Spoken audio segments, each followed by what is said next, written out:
Bonjour à tous et bienvenue sur ma chaîne YouTube Zelo Cuisine. Je voulais réaliser avec vous aujourd'hui, enfin vous montrer la façon dont je procède pour faire mes tourtes et pithiviers. Alors nous sommes le 6 janvier, aujourd'hui c'est le jour des rois, de l'épiphanie. Donc j'ai décidé de vous montrer comment je réalise en faisant une galette des rois. Alors, je prends de la pâte feuilletée, donc voilà, je ne m'embête pas à la faire moi-même.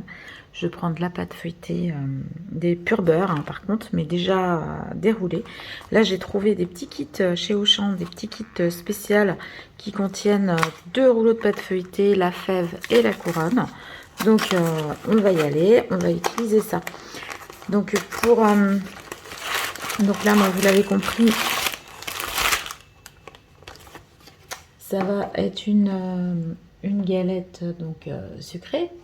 Maintenant, vous pouvez très bien faire des galettes salées. Alors, ce ne sera pas pour les rois. Moi, il m'arrive régulièrement d'en faire. Vous faites une béchamel dans laquelle vous incorporez des champignons, du jambon, ou bien vous faites une genre de tourte au poireau avec des Saint-Jacques. Et il vous faudra mettre donc une pâte dessous, une pâte dessus. Et voilà, ça vous fait une tourte salée. Vous pouvez mettre du poulet, vous pouvez mettre ce que vous voulez. Voilà. Bon, là, en l'occurrence, je vais en faire deux galettes aux pommes. Alors, j'ai pris soin dans la matinée. Là, on est en plein milieu d'après-midi.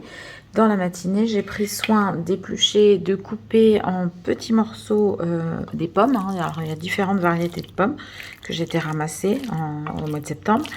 Je les ai fait revenir dans un petit peu de beurre. J'ai rajouté un petit peu de cassonade. Puis un morceau de gingembre frais que j'avais pris soin de passer au presse-ail. Et une fois que mes pommes ont été cuites, j'ai ajouté dedans quelques spéculoos pour lier un petit peu, pour éviter qu'il y ait du jus et que ma pâte après se délète. Et pour donner ce petit côté cannelle que l'on a dans le spéculoos. Donc moi j'ai mis ici, mais j'ai de quoi faire, j'ai au moins 2 bonnes galettes. J'ai mis une dizaine de pommes. J'ai mis 4-5 biscuits spéculoos et j'ai mis un morceau de gingembre long comme le pouce à peu près, hein, d'un bon diamètre, mais long comme le pouce. Voilà. Alors, je l'ai fait ce matin parce que ma préparation comme ça est bien froide à présent, puisque pour que votre pâte gonfle bien, il faut qu'elle soit bien froide. Donc si vous mettez dessus votre préparation chaude, la pâte ne va pas bien lever. Alors, je déroule ma pâte. Je vais préparer la deuxième.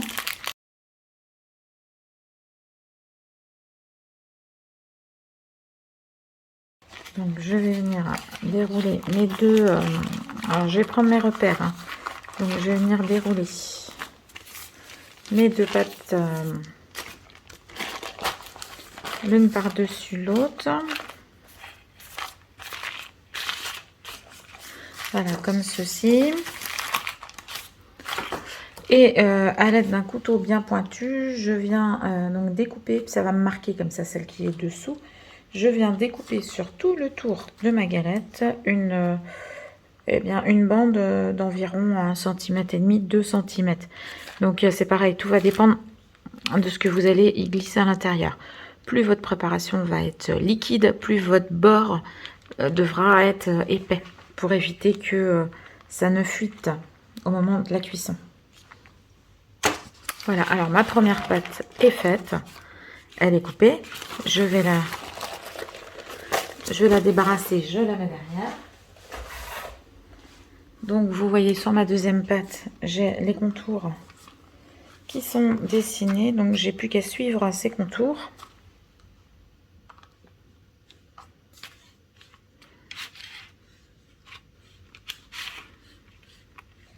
Voilà, je fais une entaille comme ceci sur chacune des pâtes. Je vais à présent venir prendre un pinceau et un petit peu d'eau.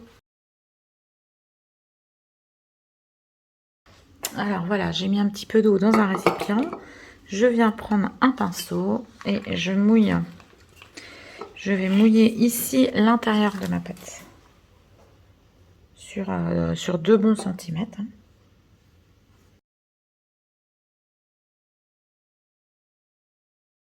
Voilà, et je viens déposer hop, la pâte que j'ai découpée sur l'intérieur de mon cercle, là où j'ai mouillé. Donc ça va être plus grand, hein, puisque mon cercle extérieur, forcément, le diamètre est plus grand. Plus nous sommes vers les bords extérieurs, plus c'est grand. Donc là, hop, je viens de nouveau mouiller la pâte que je viens d'étaler, de manière à pouvoir continuer.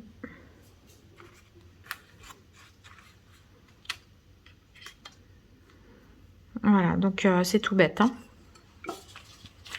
Voilà, donc je remouille bien partout mon cercle de pâte et je viens chercher le cercle que j'ai découpé sur ma première voilà, sur ma première plaque de pâte. Je vais venir hop, chercher également le cercle de pâte et je viens continuer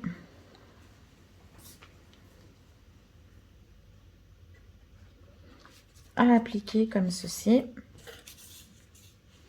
pour donner de l'épaisseur.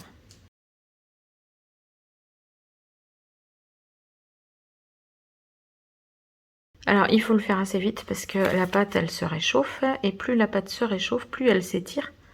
Du coup on a plus on a moins de largeur, hein. La bande elle s'étire, elle devient de plus en plus fine.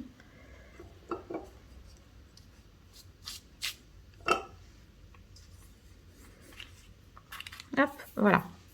Donc une fois que ça est fait, le plus dur est fait, hein, on va dire. Donc là, hop, je vais venir chercher dans mon kit ma petite fève. Hop, donc la fève, vous la mettrez sur l'extérieur. Il y aura moins de risque de couper dessus quand vous ferez vos parts de galettes, puisque plus on est près du milieu, plus il y a un risque de couper en plein sur la fève. Et je viens mettre ma préparation à base de pommes. Donc vous pouvez mettre pommes caramel au beurre salé, pommes raisin que vous aurez fait mariner dans un petit peu d'eau et de rhum auparavant. Voilà, pommes avec aussi éventuellement de la poudre d'amande. Vous pouvez mettre de la poire avec du chocolat. Voilà, vous pouvez mettre, vous permettre toute fantaisie. Surtout quand vous la faites vous-même, ça permet d'éviter d'avoir les fameuses galettes qui sont toutes pareilles.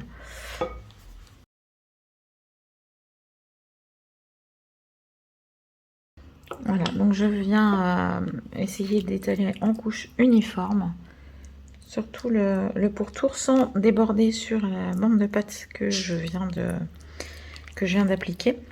Parce que si tel est le cas, ça n'adhérera plus.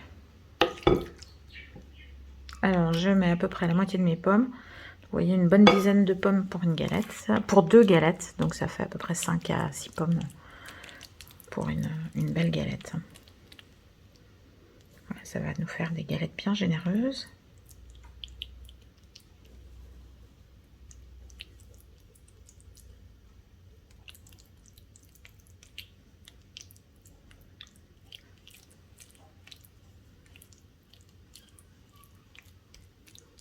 Voilà. Donc à présent, je repasse un petit coup de pinceau avec de l'eau sur tout le pourtour de ma galette.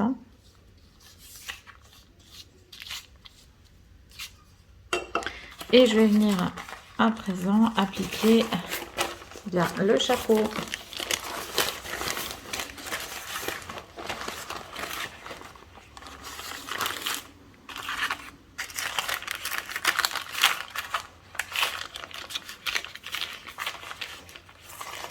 Donc si toutefois votre pâte s'est trop réchauffée, un petit passage par le congélateur ou par le frigo, de manière à lui redonner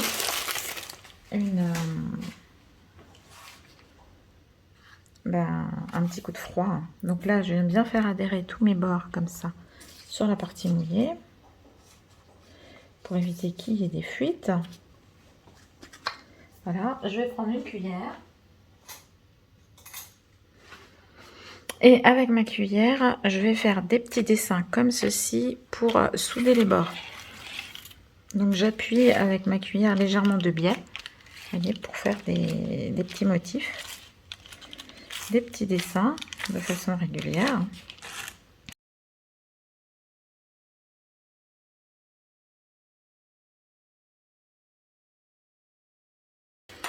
Voilà, donc on fait aussi des petits trous, des petites cheminées, enfin, des petits trous pour que la vapeur puisse s'évaporer. Et puis on fera des dessins. Mais là, moi, ma pâte, je trouve qu'elle est un petit peu molle. Donc je vais aller la mettre au frigo, le temps de préparer ma deuxième. Voilà, donc je viens de confectionner mes 2 galettes. Donc je fais sur la seconde aussi mes petites cheminées.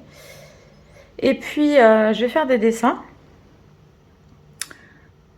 Hop, sur le dessus. Donc là, je les ai remis un petit peu au froid pour que la pâte durcisse un petit peu. Voilà, donc on laisse parler son imagination, on fait des petits dessins. Pour agrémenter, donc moi mes dessins, ils sont pas droits, c'est pas grave.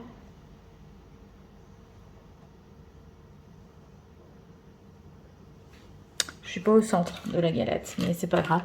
Donc je vais en faire une avec des dessins arrondis, je vais faire l'autre avec des dessins plutôt droits.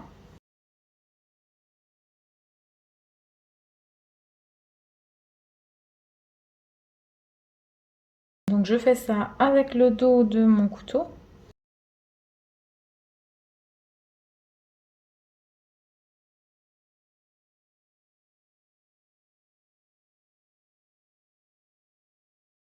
Et puis, donc dans un petit ramequin, je suis venue mettre un jaune d'œuf et un petit peu de lait. Alors moi j'ai mis un lait sans lactose parce que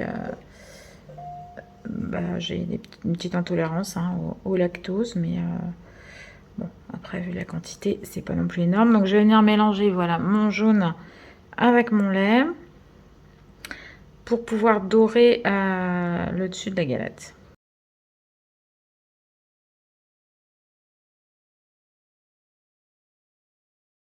Donc on peut aussi, si on veut, ensuite saupoudrer du sucre. Vous pouvez mettre un sucre glace après dessus si vous voulez. Ça va faire une croûte bien dorée.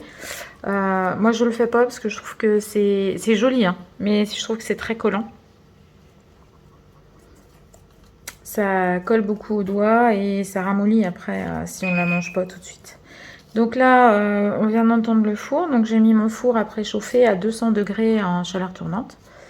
Et elles vont aller pour se faire cuire pour environ une demi-heure.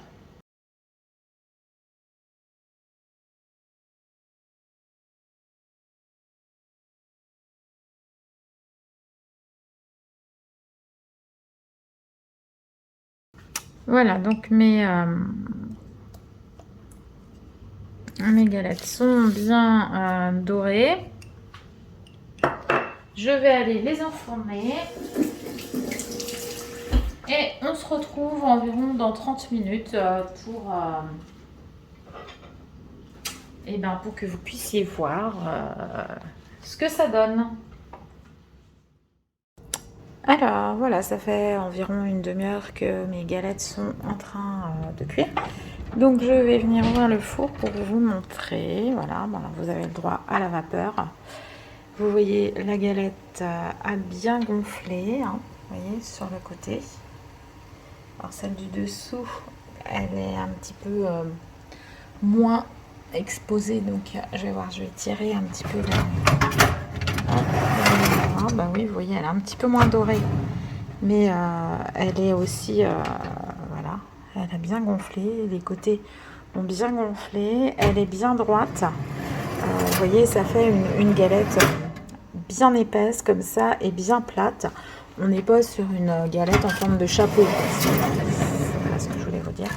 Donc voici celle-ci. Vous voyez, on a un feuilletage qui a bien gonflé sur tous les côtés. Bon, eh bien, je pense que je vais retirer celle du dessous, celle du dessus, et puis laisser encore 5 minutes celle du dessous, de manière à ce qu'elle soit bien dorée. Vous voyez, on va se régaler. Allez, je m'éloigne un petit peu, voilà. Vous voyez les petits dessins, du coup, avec la dorure, ben, on voit bien les petits dessins. Allez, bon appétit à tous. J'espère que ce petit tuto vous aura rendu service, que vous aurez envie de réaliser des pitiviers, des galettes des rois, des tourtes salées. Et vous voyez, c'est tout simple, tout bête, tout rapide à faire. Et je vous souhaite à très bientôt sur ma chaîne Zilou Cuisine. À très bientôt et bon appétit.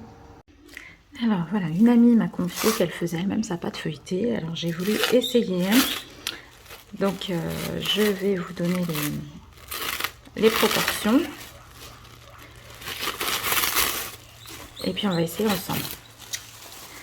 Alors pour faire ceci, j'ai mis 150 g de beurre que j'avais coupé en petits cubes et que j'avais mis au congélateur. J'ai mis 150 g de farine. Et puis la moitié, donc 75 g d'eau bien froide.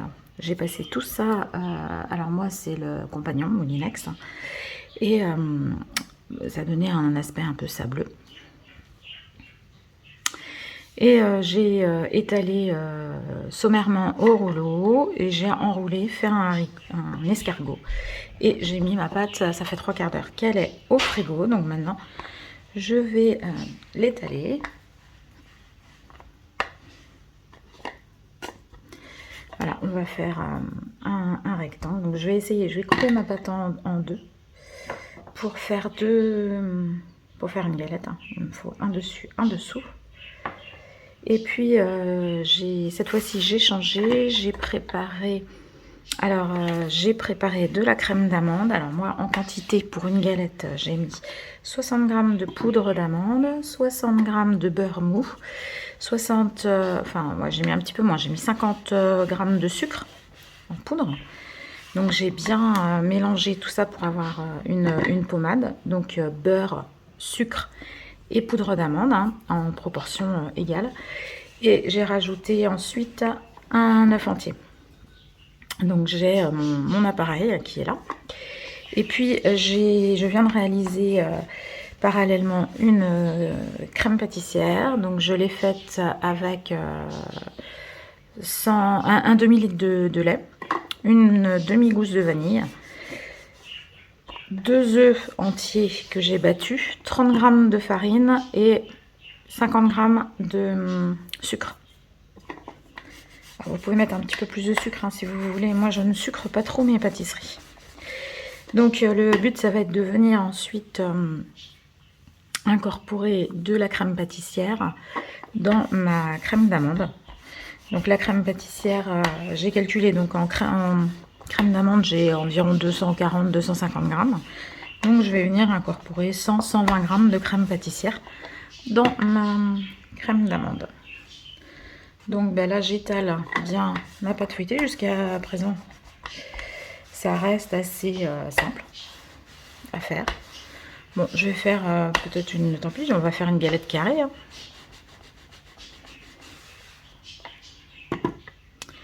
Donc il faut que ce soit vraiment bien frais et c'est le choc thermique après qui fait gonfler la pâte. Donc il va falloir que je mette ma pâte feuilletée au frigo jusqu'au moment de la garnir, puisque de toute façon ma crème pâtissière pour le moment est chaude. Donc voilà, je vais faire la même chose avec mon autre moitié de pâte et je vais mettre tout ça au frais. Alors j'ai étalé mes deux pâtes, elles sont l'une sur l'autre. Et je vais venir découper un cercle, donc pour faire quelque chose de bien net. Je vais venir me servir de mon emporte-pièce, enfin de mon cercle à pâtisserie. Je vais m'en servir comme d'un emporte-pièce. Hop. Voilà. Maintenant, je vais redécouper bien tout le tour. Et je vais garder au frais mes disques de pâte. Alors voilà, j'ai débarrassé, nettoyé mon plan de travail. Je vais venir donc mettre, alors vous voyez ici ma crème d'amande. Hein, donc je vous redis, j'ai mis 60 pour un œuf. Donc un œuf, ça pèse à peu près 60 grammes. Hein, j'ai mis 60 grammes de beurre mou, du beurre demi-sel pour ma part, 60 grammes de poudre d'amande. Et alors en principe, on met 60 grammes de sucre. Moi, j'en ai mis 40 à peu près. Donc voilà, donc un mélange poudre d'amande, sucre, un œuf et du beurre. Ça fait 4 proportions. Donc j'ai 60 grammes de chaque à peu près, donc ça me fait normalement 240 grammes. Bon là j'ai le poids de mon saladier, hein, bien entendu. Et donc pour 240 grammes, je vais venir mettre, donc là j'ai fait une crème pâtissière à la vanille, vanillée, hein, donc là j'ai l'ai fait à une crème pâtissière classique, hein, basique, hein, à partir de 1 ml de lait. 1 ml de lait, 3 œufs pour, voilà, pour 3 œufs, 30 grammes de farine et puis à peu près, alors normalement c'était 80 grammes de sucre, moi j'en ai mis que 50. Donc je vais venir mettre 120 grammes de crème dans celle-ci, je vais voir, on va voir, donc déjà là, hop. Je vais mettre 100 grammes et puis on va voir ce que ça va donner. Donc là je suis à 60. Allez, 98, 99, hop, 100 grammes. Voilà, c'est pour détendre un petit peu, vous voyez ma crème là, avant de la mettre dans la galette. Bon, je pense qu'au niveau texture, ça devrait aller, ça va être un petit peu plus souple. Hein. Donc, vous pouvez aussi, ça c'est ma maman qui m'avait donné la recette et l'astuce, si vous voulez parfumer votre crème de frangipane, entre guillemets, au lieu de rajouter à votre crème d'amande de la crème pâtissière, vous pouvez y rajouter un yaourt type danette, donc danette à la vanille, au caramel, au chocolat, à la pistache, et ça vous donnera, ça parfumera votre crème d'amande. Voilà, donc la crème va être plus légère, il y aura un petit peu moins de beurre, et donc je vais mettre ça pour farcir ma galette.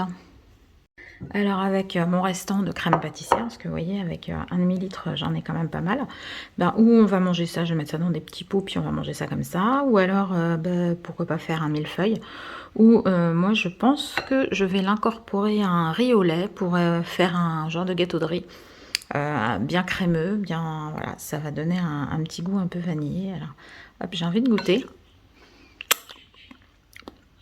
mais on sent bien le goût de la vanille, hein. J'avais des gousses de vanille que j'ai retrouvées, j'avais commandé plusieurs gousses de vanille que j'avais mis au congélateur. Et voilà, bah, quelle surprise, parce que la vanille, comme tout le reste, hein, la vanille a bien augmenté depuis quelques temps. Moi j'ai retrouvé mes gousses et elles ont gardé tout leur arôme, toute leur vertu. Donc voilà, mettez vos gousses de vanille au congélateur, ça se garde très bien. Alors, je vais réaliser le montage de la galette. Donc la pâte est repassée au frigo, elle est bien froide. Donc je ne vais pas, cette fois-ci, je ne vais pas faire de bord comme je vous ai montré sur mon autre galette. Parce que le diamètre n'est pas très grand. Donc si je recoupe, ça me fera vraiment une trop petite galette. Donc on va voir, on va espérer, on va voir si la pâte fait maison gonfle bien justement au four. Donc là je viens mettre de l'eau pour bien faire adhérer les bords de la pâte supérieure et inférieure quand je vais bien mettre le dessus. Et hop, voilà, donc ma crème est bien froide. Je vais venir mettre ma frangipane à l'intérieur de mon cercle.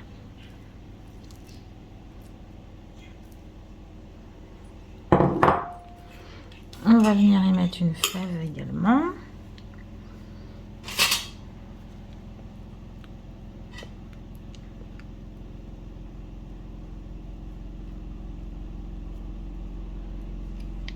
Alors, hop. Donc, bon, j'aurais pu mettre ma crème avec une poche à douille pour faire un petit serpentin bien régulier, mais bon. C'est, de toute façon, j'allais dire, après, il y a le dessus, c'est caché.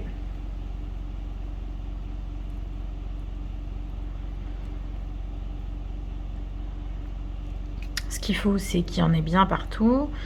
Assez près des bords tout de même, parce que bon, moi j'appelle ça les trottoirs. C'est pas ce qui est le meilleur, donc c'est bien quand c'est généreux.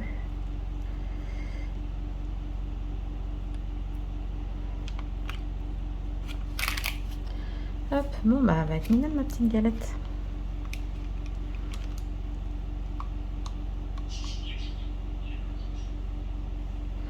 Alors je vais mettre ma fève. Hop. On va venir mettre le dessus. Je vais allumer mon four, et pendant que mon four est à préchauffer, je vais la remettre au frigo. Donc là je viens faire souder mes bords. Bon, la pâte est plus épaisse que lorsque l'on l'achète déjà toute faite, hein.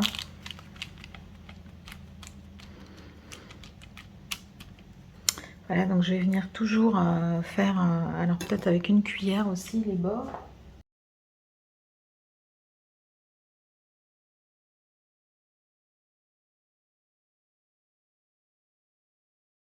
Comme ça, on va pouvoir comparer avec une pâte feuilletée industrielle et une pâte feuilletée maison. Bon, la garniture n'est pas la même, hein, mais... Et ça sera ma première frangipane, parce que d'habitude, je l'ai fait, mais que de la crème d'amande. Je ne mets pas de crème pâtissière dedans. Là, j'ai voulu voilà, faire la véritable recette.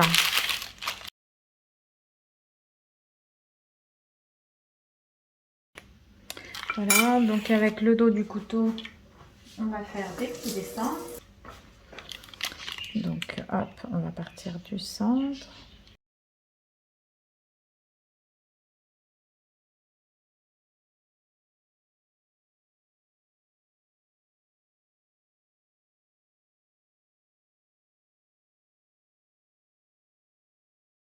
Alors je sens que la pâte est quand même beaucoup plus épaisse, c'est plus facile. Elle déchire moins.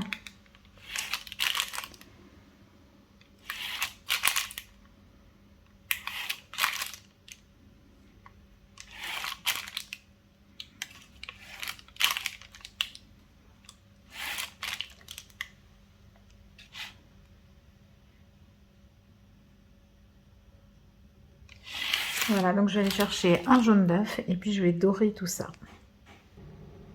Voilà, donc mon four est à préchauffer.